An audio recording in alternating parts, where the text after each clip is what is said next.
So hi guys, I am Shubham Agarwal and in today's session we are going to implement action server for our chat app. Okay, so let me show you what we have done so far. So this is our home.py file. Okay, and this is our HTML dashboard.html file. Okay, and let me run the code. Okay, so let me open the command prompt python home.py. Okay. So when I enter this, so the Flask server is started and it is running. Okay, so let me open the browser. Yeah. So when I click on this browser, so our chat app is opened. When we click on register, so the registration page is open. And when we click on login, so login page is open. Okay. So let me just login. So user one, one, two, three. And when I press login, so here our dashboard will open, and when we click on fetch user, so the user list will come. When we click on fetch group, then the fetch group list will come. Okay, then when we press on user 2, so user 2 will appear here. When we press on user 3, user 3 appear here. When we press on group 2, group 2 will appear here. Okay, and when we send some message, so if I send hi, so when I press hi, okay, then hi will be received in the typed message. Okay, so in the command prompt we can see hi is received. Okay, so we have done so we have done till here. Okay, and when we press on logout, so we will be log out from our app. Okay, so this is our chat app. Okay, so when we log in again, user one, one, two, three, then when we press on login, so we will be logging again. Now we have not done anything for this message window, means there are no messages here. So when I press hi here, then I should able to get hi here also. Okay, but I am just receiving it in the command prompt. So let's try to make that. Okay, so let's try to make our message window. Okay, so let me go to the send message function. Okay, so in this we are passing the in message list. For the corresponding chat ID, we are passing the message. Okay, so here when we are passing the chat ID, so in this chat ID, this chat ID should be, so if I have to put one check here, if chat ID is not equal to none, okay, then chat ID is equal to chat ID dot strip. Okay, so it will strip the new line character. So if I have something like this, a user one slash null, so in this string slash n is present. Okay, so this slash n will create some problem. Okay, when compared with user one. Okay, so to remove this we will use this strip function in Python. Okay, okay, now let's go to the dashboard dashboard function. So in this we are just rendering the template. So here we are just passing the message list. We have to also pass here chat ID to whom we are chatting. Okay, and so here chat ID, let me uh, make one variable chat ID. In this we will do users data and then user ID, and in that we will get the CID. Okay, so it will give the CID. Okay, so let me put the same check here, so that check that we have put here. So if it is not equal to none, then we will just remove the new line or something if it is present using strip function. Okay, and here we have to put one more check, that if this chat ID is present or not in the user's data, user ID, then we have the message list. Okay, we have to check whether this chat ID is present in the message list or not. So if it is present, then we will just simply return this template, render this template dashboard.html. Otherwise uh, we will make a else part in which we will just uh, return the same thing, but the message will be, this time it will be null. Okay, none. So in Python there is none, null is represented by none. Okay, so here we have to give none because we have nothing in message list if chat id is not present in the message list. Okay. So we have put this check so that we don't, there will be no error. So we are not accessing some invalid key or something. Okay. So we have made the changes in the dashboard.html. Let me go to the so we have made the changes in the dashboard function. Let me now go to the dashboard.html. Okay. So in dashboard.html, we are just printing this message tag, sender ID, timestamp, and message ID. Okay. So let me create one more row. So for that, so since we are displaying the message, so we will use the for loop in which we will write for message in message list. Okay. And after this, we will end this for loop and for, and here we will open the tr tag, and in this tr tag we will just copy this whole thing. Okay. Yeah, so we have copied this, and in this we will make some changes. So instead of message text we will write, so for Python code we have to use double curly braces here. So we will write message list, then we have the message id, which is message, then we will have the text. Okay. So let me just copy it and paste it here. Okay. So here I will write sender ID. Okay, so it is send UID. Then for timestamp, it will be timestamp only. Okay, so it is timestamp. And for message ID, it will be curly braces open, and we have message. So it is a message ID. Okay. So let me run the code once again. So let me just uh, close the Flask server and let me rerun it. Okay, so I have restarted the Flask server. So let me just go to the login page. Let me log in, user 1.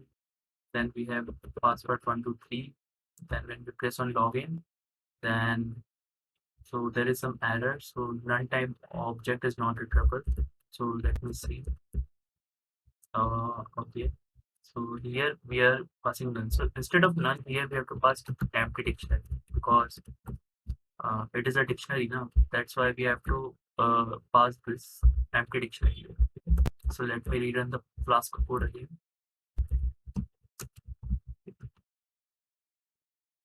Okay, so Flask server is started. So now let me go to the home page and let me try to log in. User 1, 1, 2, 3.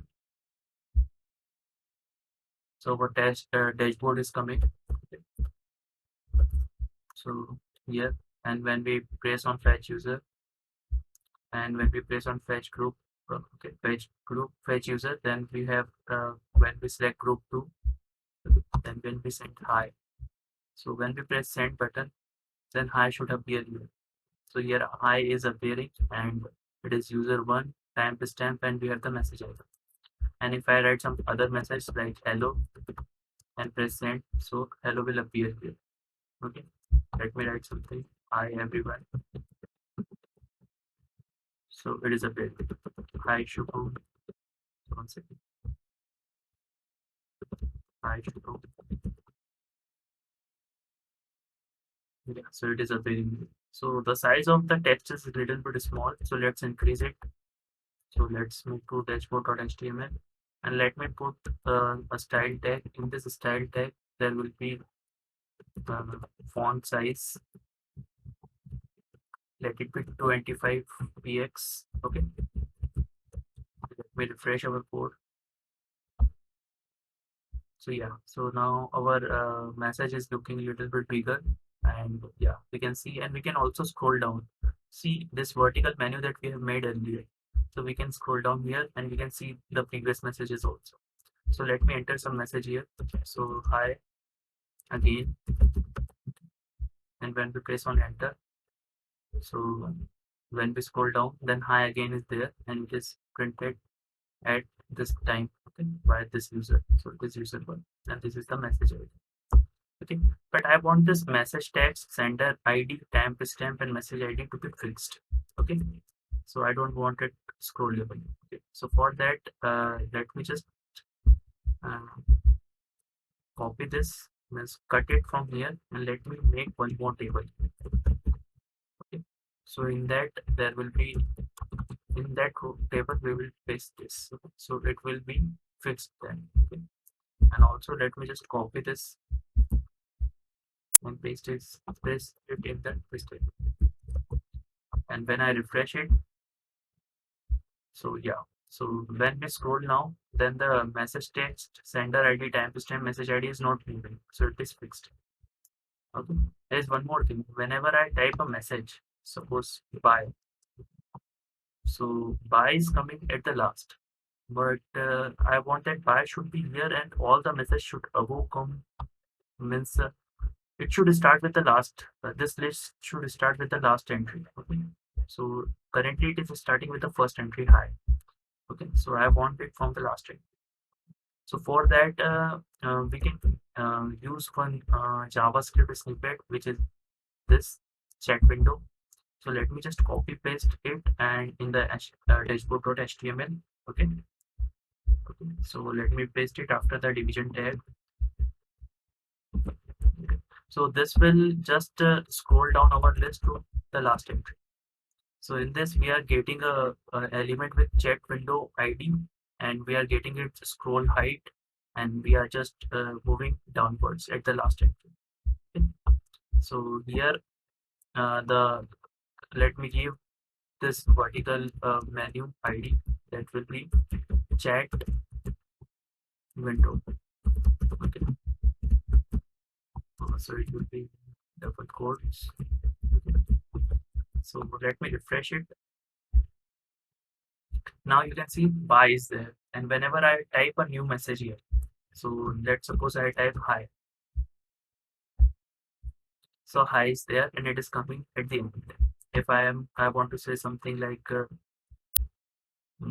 user one, when I press on send button, then user one is coming at the end.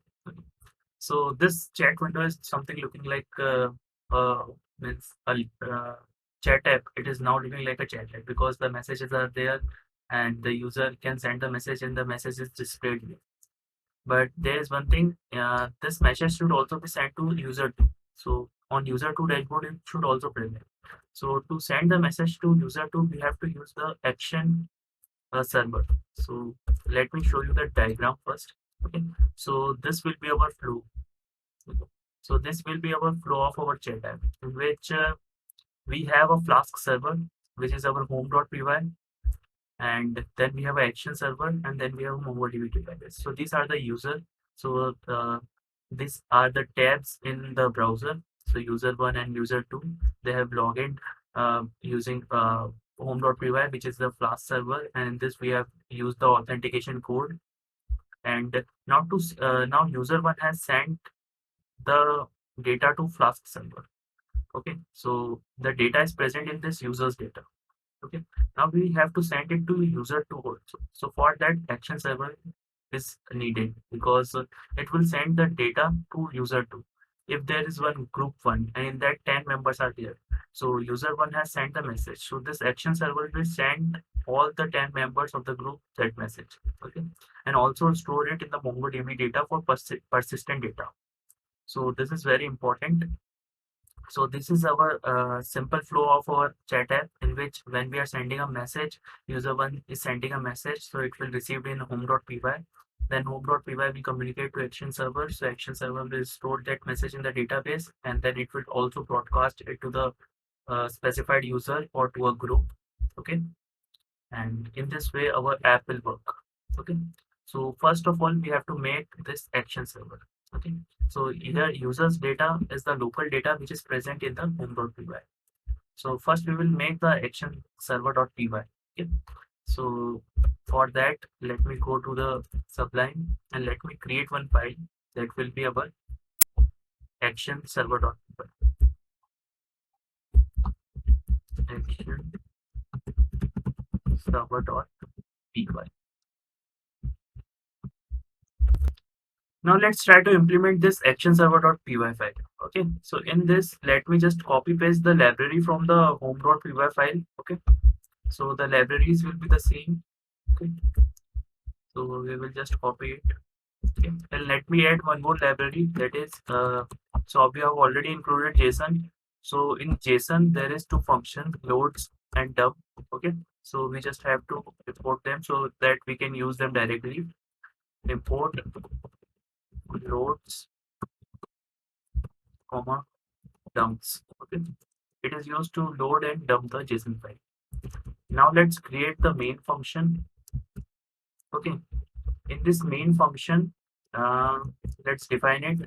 Okay, in this we will write the code for our action server.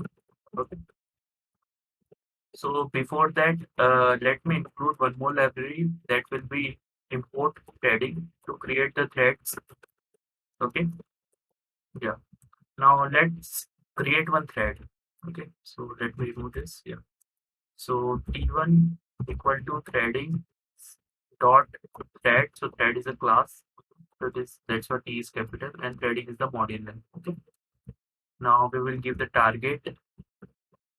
So target equal to let's say the function name is consume message. Okay, consume message.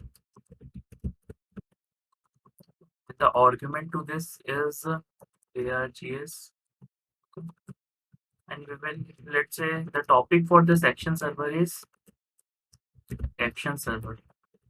Okay, so we have this flow. Okay, this is our chat app. So in this, the action server is communicating to home.py and home.py is communicating to this action server. The communication will happen using Kafka, and we will use action server topic for that. Okay, so to communicate with action server. Okay, so we will have this topic. Okay, so its name is action server, and we will pass this topic in this function. Okay, now let me define that function here. So consume message, this one argument is present, which is topic, and let me write pass here. We will implement it later. Okay, now let me start this thread. So t1 dot start, and let me write t1 dot join. So this so the main function will wait until this t1 is completed. Okay, so this thread is completed, so it will wait. And let me at last print something like done. Okay, so we know that the action server is completed. Okay, now in this we will going to consume the message. Okay, so to consume and produce the message in Kafka, we have this syntax. Okay, so for producing message, we have to create a producer object, and in this way we can produce a message. Okay, then we have a consumer object, in which consumer object is created something like this. Okay, and that we can consume the message using for loop.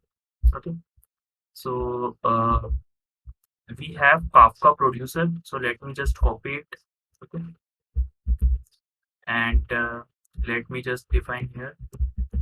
Okay, we will send the message later. So let me just create a producer object here. So it will be a global object, and we will use it in our code. So let me write it in the function also, global producer. So I'm referring to this producer, which is global. Okay, in this we are using Kafka producer. So here we have imported the library Kafka producer. Okay, so in Kafka module there is a Kafka producer class. So we are creating its objects, and the server IP and address is 902. So this is the default port for Kafka server. Okay, so 9092 will be the default port for Kafka server, and our IP is local address, local host. Sorry. Okay, so it is 127.0.0.5. Okay, then one second. So then for consumer we have this syntax. Okay, so let me just copy it, and we are implementing action server.py. So let me just paste it here. Okay, so here Kafka consumer is there. So it is also a class which is used to create the consumer object. in which we are going to pass our topic. Okay, so let me just pass here the topic. Okay, then we will give the IP and address of our Flask server, that is localhost 9092, and so this is the parameter for resetting the offset. So we will take the latest message that will come to this topic. Okay, then enable auto commit is true. Okay, so it is a flag variable. Then we have a value deserializer. So here we have used our lambda function which loads the dictionary. Okay, so whatever data we get, we will decode it and we will load it. Okay, we will decode it using UTF-8, and we will for with this loads we will convert it into the dictionary format. Okay, so now we will write one for loop in which we will write message consumer. So this is the syntax to consume the message from this consumer object. Okay, and we will just print it here, and we will just print message dot value. So it will give the message value. Okay, so this is about the consumer class. Okay, so this is about the consume message function. So it is doing something like this. Okay, so suppose that we have received this message value. So let me receive it in one dictionary. Okay, so since we have used the lambda function here, so it will automatically convert it into a dictionary format. So message dot value will be a dictionary. Okay, so we have the dictionary. Okay, and we will check whether in this dictionary we will check first what is the operation type. So this operation type will be sent when sent by the Flask server. Okay, so we will check whether it is sent or not.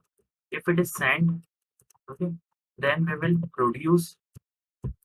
So let me just copy the syntax for producer. Okay, so we will send the message. So we will use producer.send. Okay, and we will write it here, and we will give the topic name. So here the topic name will be uh, the receive ID date in which we will get UID 2. Okay, so let me just first end the message. Again, we will send this message only. Okay, so let me tell you about this receive dictionary. So where we are getting this from. So we will go to home.py file. Okay, so in this home.py file, we have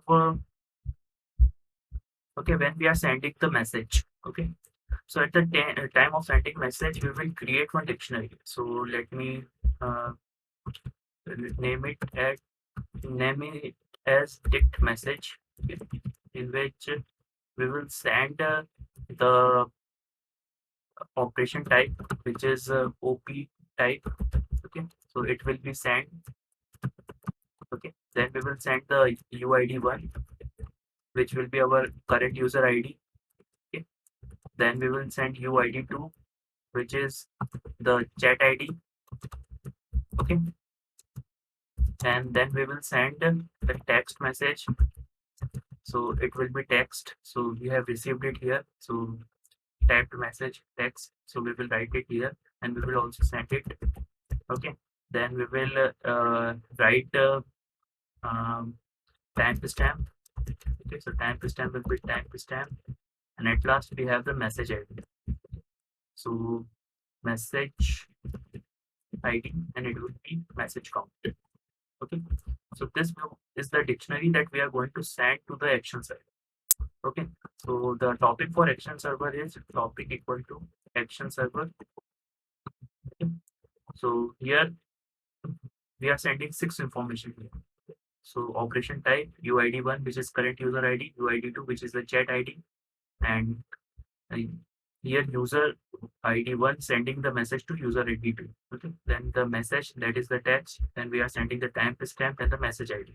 Okay, in the this text message. Then we will so let me just again copy paste that producer code here. Okay, so this time we will send this message to the action server. So we will write producer.send topic, then json.dict message. Okay, and we will encode it with UTF-8. Okay, so here we are using the producer object. So let me just use the global producer object. So let me create, because we have created in action.server file. Okay, action server.py file. We have not created it here. So let me create the object. So it will be a global object. So let me declare it here. Then let me again go to the send message function. So we are sending this message to the producer. Okay. So we will get this topic. On this topic we are sending. So this topic is action server. Okay. And we are receiving this message in action server.py file. Okay. And when we get this message, we are sending this message to uh, UID2 topic. Okay. So we will send this message to user 2. So user 1 is sending to user 2. So user 2 will receive this message. So we are sending this user 2 message, and we are again sending the same message, okay, to user 2. So this is about the action server. So currently action server will do this, and after that we are going to save this uh, data into the database also. So let me make one more function which will be our uh, handle send message. So send message. So handle send. Okay. So since the operations type is send, so let me write it here, handle send, and I will pass it here received it, and let me make that function. So this handle send will save it in the database. Save it in the database, and in this the received it will be there. And after that we will just for now we will not implement it. So we are just writing pass here. We will implement it later. Okay. So this function will send the message to UID2. Okay. So, so this is about the action server.py. Okay. Okay, let's try to run this code. Okay. So we have made the action server.py. Now let's run this. So for this we have to first uh, start the Kafka server. Okay, so for that, let me open a new terminal. Okay, new command prompt, and let me go to the Kafka directory. So it is present in C drive, Kafka folder. Okay, now to run the Kafka and Zookeeper, we have some commands. Okay, so these commands are there, in which we have to start the Zookeeper, we have this command, and to start the Kafka server, we have this command. So here, Zookeeper server start file is present with this configuration. So we will run this, and the Zookeeper will get started. Okay. So let me just copy paste it here, and let me just press enter. Okay. So now the Zookeeper server is started. Okay. Now let's start the Kafka server. So for that we have this command. Okay. Let me open one more command prompt. Again, let me go to the Kafka directory. Okay, and let me just copy paste the command. Okay, and this will run the Kafka server. Okay, so Kafka server is started. So we first have to run the Zookeeper, and after that we have to run the Kafka. So the Zookeeper uh, um, make the coordination between the Kafka server. So it should be started first, and then after that the Kafka server should be started. Okay, so we have started first the Zookeeper, and now we have started the Kafka server. Okay, now let's go to our action server.py. So let me run the our chat app also. So let me just clear the screen. Okay, now Python home.py. Let me run it. Okay, so now our Kafka server is also get started. Okay, so now let me open one more command prompt, and in that we will open and we will run the action server. Okay, so let me just go to the directory where our code is present. So it is present in D, in Python, and in chat app. Okay, so let me run this action server.py. So now the action server.py is also running. So let's move to the browser now, and let's try to log in. So user one, let's enter the password 123. Then when we press on login, so our dashboard will open. when we click on fetch user, so our user list will come. Then when we click on fetch group, then our group list will come. When we click on fetch, so user 2, so user 2 will appear here. And when we type a message, let's suppose it is hi.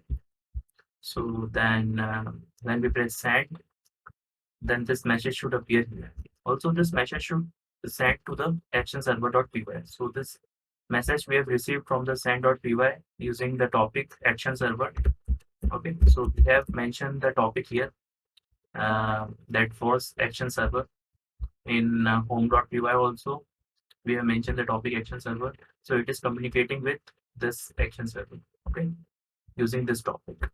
So it has received this value, and here we have received the value and we have printed also this value. So this value that is printed on the command prompt is operation type send UID user1, UID2 user2, then text hi, timestamp this, and then message ID 1. Okay, so we have received the data to action server. Okay, now we have to send this message also to user 2. Okay, so for that we have to in home.py we will create a user handle function which will handle a user. So per user there will be one thread which will handle that user. Okay, so we will have a user handle function in which user ID will be present, and we will implement this function. But before that we have to, let me just import,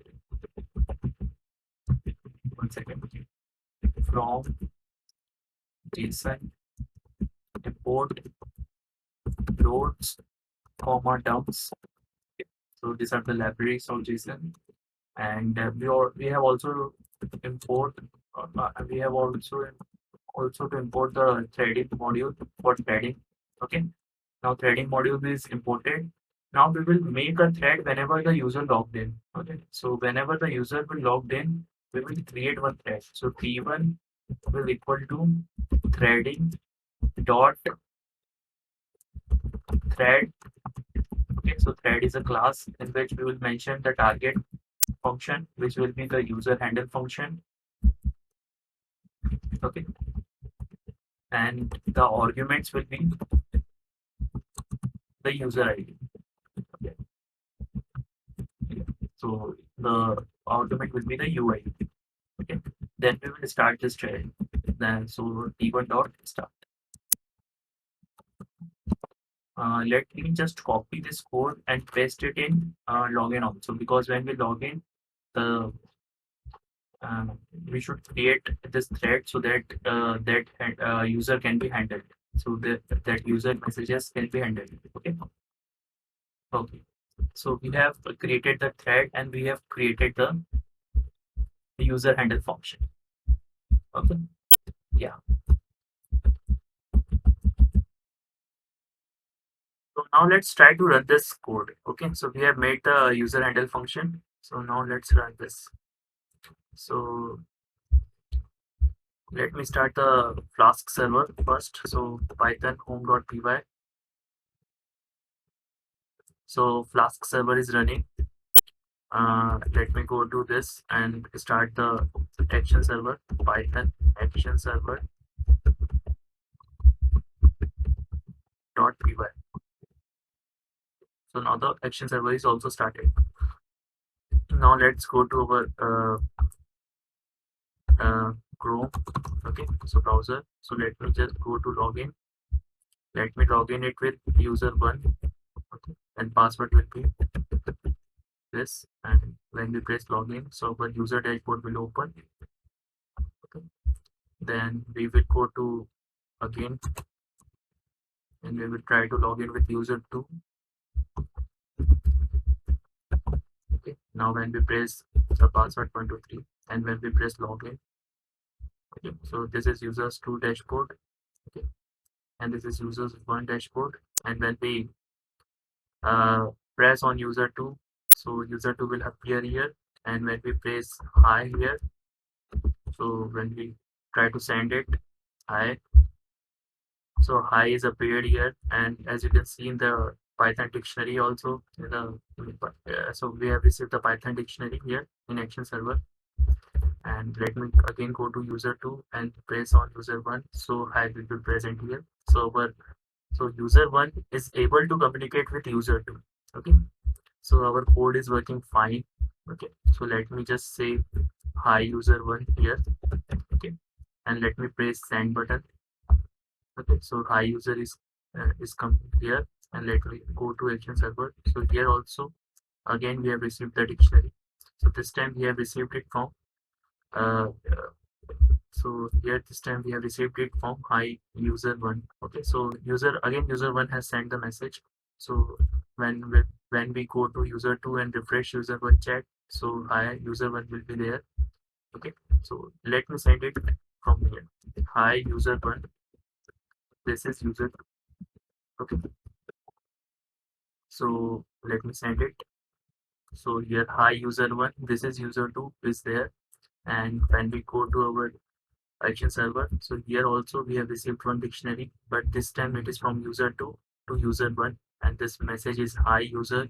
So once again, hi user 1, this is user 2. So let me go and just refresh this user 2 chat.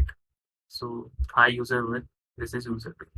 So now our chat app is working fine, and user 1 is successfully communicating with user 2. Means there is no error in between, and the message can be transferred. And in this way, we can chat with user 1 and user 2 can chat. And here the message text, sender ID, timestamp, and message IDs are there. And when we send something, suppose it is buy, okay, and when we send it, so that buy is appeared at the last, and the last entry is showing first. Okay, and when we go here and when we see that here also the dictionary is appeared. Okay, and when we refresh user to chat, then buy will be appeared here. So yeah, so our chat app is working fine. So this is it for today's lecture. So in this lecture, we have implemented the user handle function, and we have created a action server. So in this action server, we have not connected it with to the database, MongoDB database. So in this function, we are going to handle that. So handle send will first save this message to the database, and after that the message will be saved in the database, and whenever user one log out and log in again, then he can fetch the messages again. Okay, so we will going to implement it in the next lecture. Okay, so this is it for today's lecture. So we are able to communicate between user one and user two. Okay, so yeah, so this is it for today's lecture.